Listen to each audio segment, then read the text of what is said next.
Hey, squirrels, we gonna try this again? Before I was, and that might happen again. Shoot. I hope not. Okay. I'm gonna go back and read the last little bit, and then carry on. I hope. You mean her people had taken her away? That's not a disappearance. It's quite natural. It's a disappearance. No traceable address. No answer to letters. It's a planned disappearance. I'm more and more sure of it. But Tuppence broke in upon his butt. Listen, Tommy. Supposing that some time or other a crime happened. It seemed all safe and covered up. But then suppose that someone in the family had seen something or known something, someone elderly and garrulous, someone who chattered to people, someone whom you suddenly realized might be a danger to you. What would you do about it? Arsenic in the soup, suggested Tommy cheerfully. Cosh them on the head? Push them down the staircase? That's rather extreme. Sudden deaths attract attention. You'd look about for some simpler way, and you'd find one. A nice, respectable home for elderly ladies. You'd pay a visit to it, calling yourself Mrs. Johnson or Mrs. Robinson, or you would get some unsuspecting third party to make arrangements. You'd fix the financial arrangements through a firm of reliable solicitors. You've already hinted, perhaps, that your elderly relative has fancies and mild delusions sometimes. So do a good many of the other old ladies. Nobody will think it odd if she cackles on about poisoned milk or dead children behind a fireplace or a sinister kidnapping. Nobody will really listen. They'll just think it's old Mrs. So-and-so having her fancies again. Nobody will take any notice at all. Except Mrs. Thomas Beresford, said Tommy. All right, yes, said Tuppence. I've taken notice. But why did you? I don't quite know, said Tuppence slowly. It's like the fairy stories. By the pricking of my thumb, something evil this way comes. I felt suddenly scared. I'd always thought of Sunny Ridge as such a normal, happy place, and suddenly I began to wonder. That's the only way I can put it. I wanted to find out more, and now poor old Mrs. Lancaster has disappeared. Somebody spirited her away. But why should they?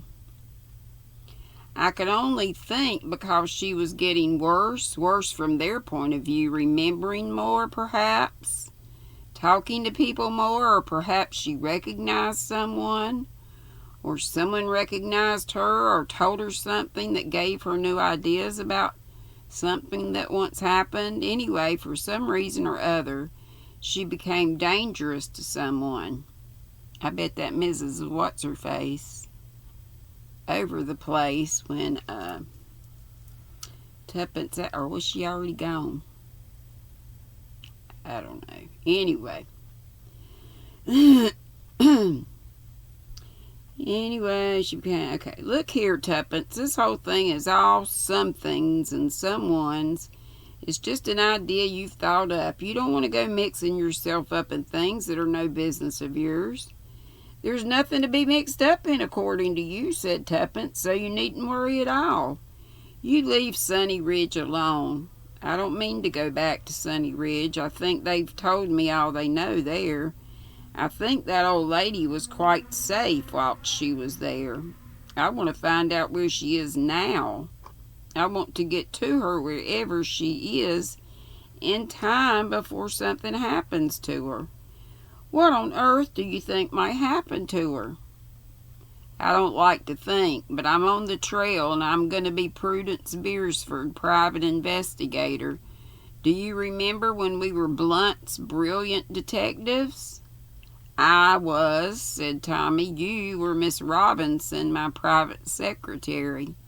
Not all the time. Anyway, that's what I'm going to do while you're playing at international espionage at Hush Hush Manor. It's the Save Mrs. Lancaster that I'm going to be busy with. You'll probably find her perfectly all right. I hope I shall. Nobody would be better pleased than I should. How do you propose to set about it? As I told you, I've got to think first. Perhaps an advertisement of some kind? No, that would be a mistake. Well, be careful, said Tommy, rather inadequately. Tuppence did not deign to reply. Part 3. On Monday morning, Albert, the domestic mainstay of the Beerfords' life for so many long years, ever since he had been roped into anti-criminal activities by them, as a carroty-haired lift boy, deposited the tray of early morning tea on the table between the two beds, pulled back the curtains, announced that it was a fine day, and removed his now portly form from the room. Tuppence yawned, sat up, rubbed her eyes, poured out a cup of tea, dropped a slice of lemon in it. Remarked that it seemed a nice day, but you never knew. Tommy turned over and groaned. Wake up, said Tuppence. Remember, you're going places today. Oh, Lord, said Tommy, so I am. He too sat up and helped himself to tea. He looked with appreciation at the picture over the mantelpiece. I must say, Tuppence, your picture looks very nice. It's the way the sun comes in from the window sideways and lights it up. Peaceful, said Tommy. If only I could remember where it was I'd seen it before. I can't see that it matters. You'll remember sometime or other. That's no good. I want to remember now. But why? Don't you see? It's the only clue I've got. It was Mrs. Lancaster's picture. Or Lancaster. But the two things don't tie up together anyway, said Tommy. I mean, it's true that the picture once belonged to her, but it may have been just a picture she bought at an exhibition, or that somebody in her family did. It may have been a picture that somebody gave her as a present. She took it to Sunny Ridge with her because she thought it looked nice. There's no reason it should have anything to do with her personally. If it had, she wouldn't have given it to Aunt Ada. It's the only clue I've got, said Tuppence. It's a nice, peaceful house, said Tommy. All the same, I think it's an empty house. What do you mean, empty?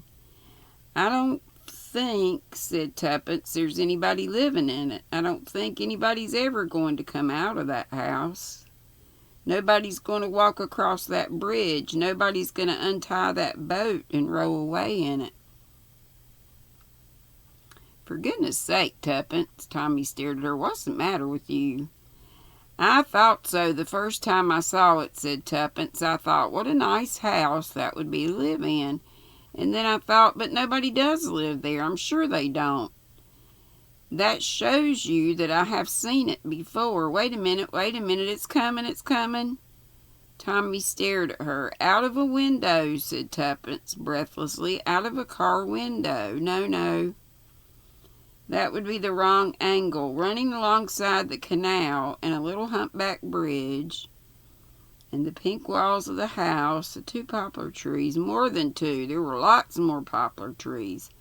Oh dear, if I could. Oh, come off it, Tuppence.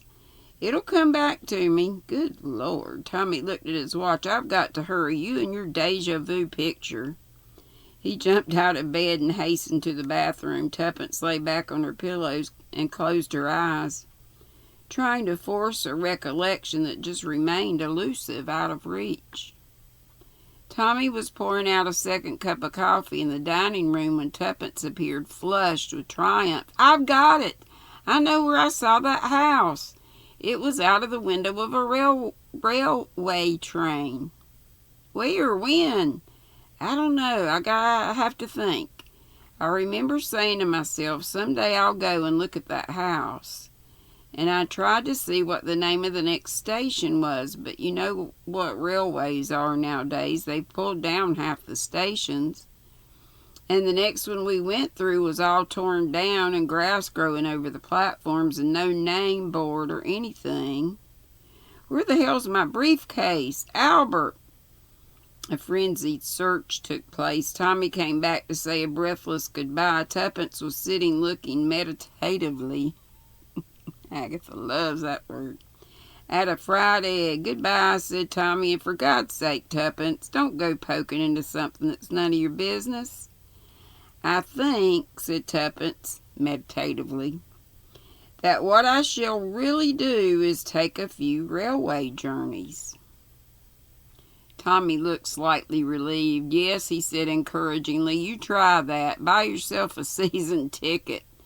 There's some scheme where you can travel 1,000 miles all over the British Isles for a very reasonable fixed sum. That ought to suit you down to the ground, Tuppence. You travel by all the trains you can think of and all the likely parts. That ought to keep you happy until I come home again. Give my love to Josh. I will, he added, looking at his wife in a worried manner. I wish you were coming with me. Don't do anything stupid, will you? Of course not, said Tuppence. And that's it. Yay, I got a chapter in 2 parts. Oh well. Chapter 6 is called Tuppence on the Trail. Woohoo! And now I hope y'all have a very pleasant night. And it's about 9 o'clock, and I think somebody mentioned it today. Was it Madonna? Put up Kelly's link. And you know my chat's not up, but Kelly's Crochet Adventures. If you want to go to a live, I didn't check to see if she's got the thing up to come on, but she normally does around this time, so maybe see you over there. Mwah. Be sweet, don't be ugly. Bye-bye.